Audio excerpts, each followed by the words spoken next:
They came to Maplewood Estates thinking they had power. Two men in fake uniforms ready to bully a family over sidewalk chalk. But what they didn't know was that inside that home stood Samuel Grant, a black grandfather who had spent a lifetime mastering calm under fire.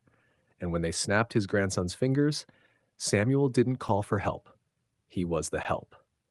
With nothing but a cane in his hand and decades of resolve in his chest, he dropped both men to the ground before the police even arrived.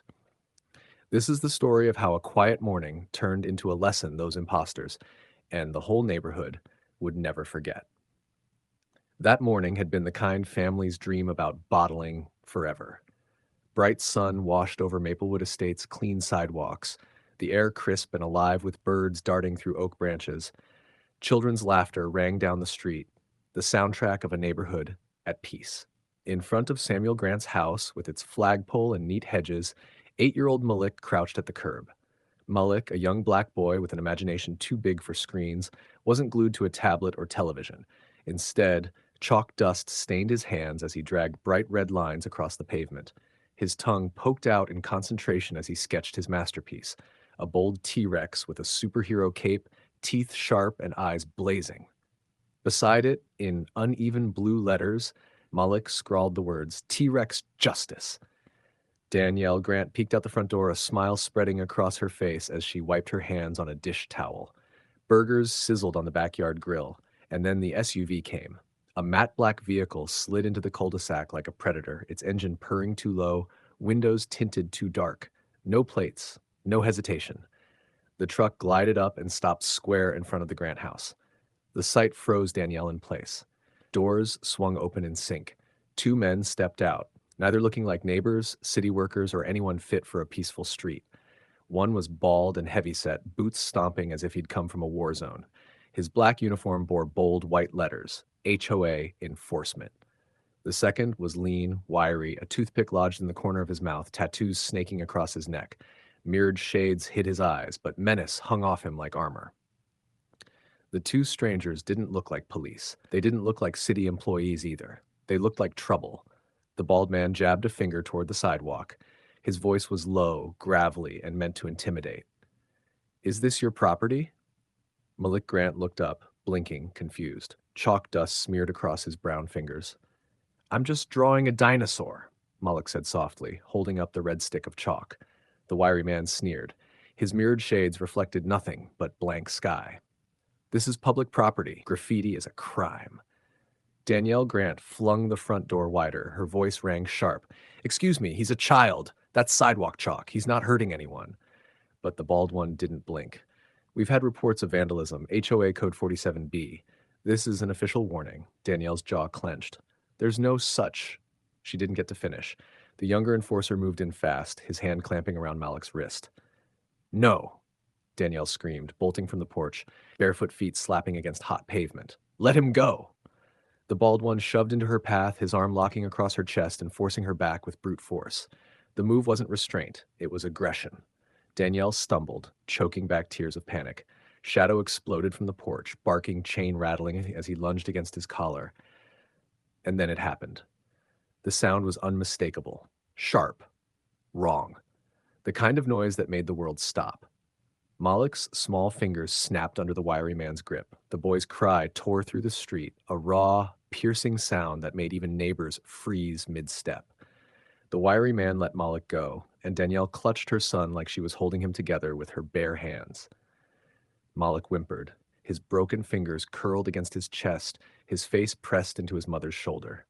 "What did you do? He's just a child! You broke his hand!" Have you ever seen someone take their fake authority so far they actually harmed a child? What would you do if that was your son, your grandson, or your little brother lying there in pain?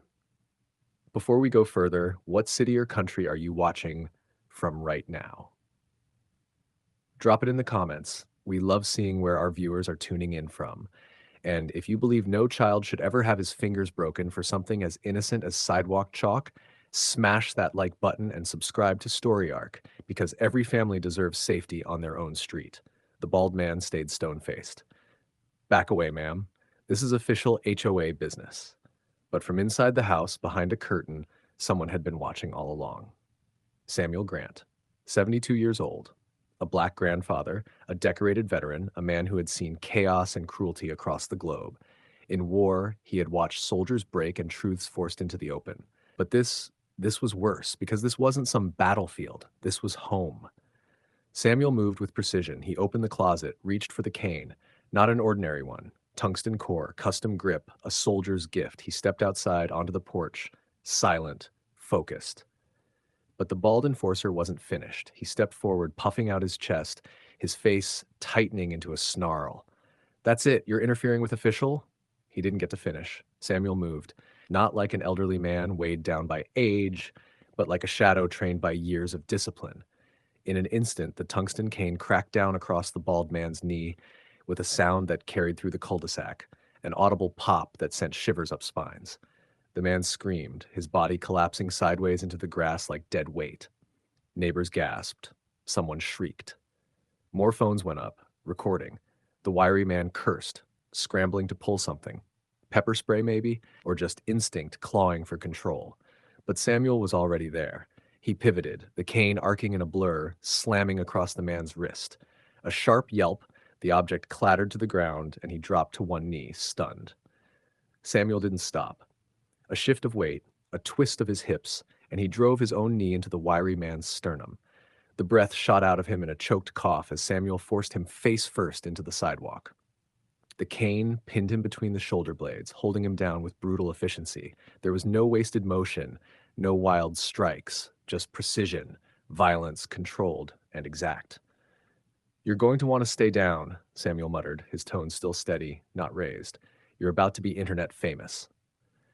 Around them, the neighborhood erupted. Voices shouted, "Call the cops," and "I got it all on video." Shadow barked triumphantly from the porch, as if the dog himself knew the tide had turned. The bald man writhed in the grass, clutching his shattered knee, terror etched on his face. "You broke it. You broke my leg." Samuel glanced down, eyes cold. "Should have broken your conscience instead." He wasn't gloating, he wasn't shouting, but every word carried weight.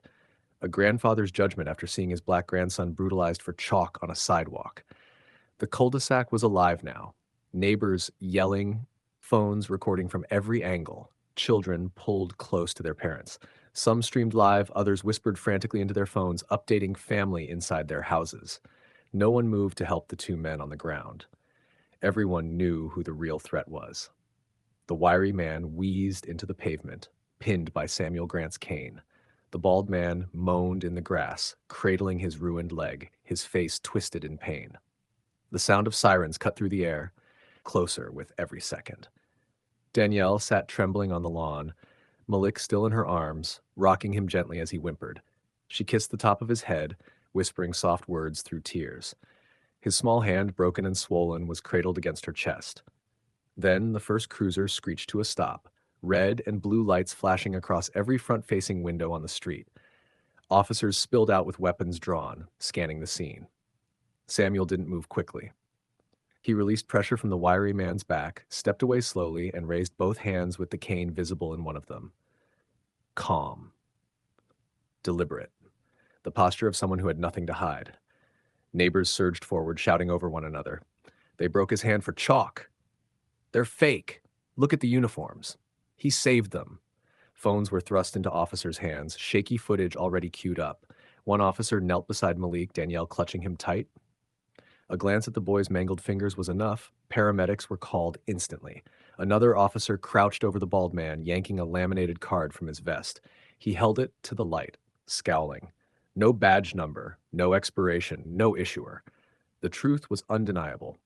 "Cuffs," the older officer ordered, and just like that, the two impostors were shackled. Zip ties locked around wrists, evidence bags filled with fake IDs, tactical vests, and the chalk-stained gloves that had hurt a child. The same men who had swaggered into the neighborhood with intimidation now groaned on the ground, helpless. Samuel Grant stood tall on the lawn, his cane planted like a sentinel's staff. No satisfaction crossed his face, no smile of triumph, only that quiet, immovable presence that told everyone watching the wolves had been caught. The HOA enforcers weren't leaving Maplewood Estates in power. They were leaving in the back of a squad car, and if you believe Samuel Grant did the right thing by breaking down those predators and protecting his grandson, Smash that like button and subscribe to Story Arc, because sometimes the only way to stop bullies is to put them on the ground.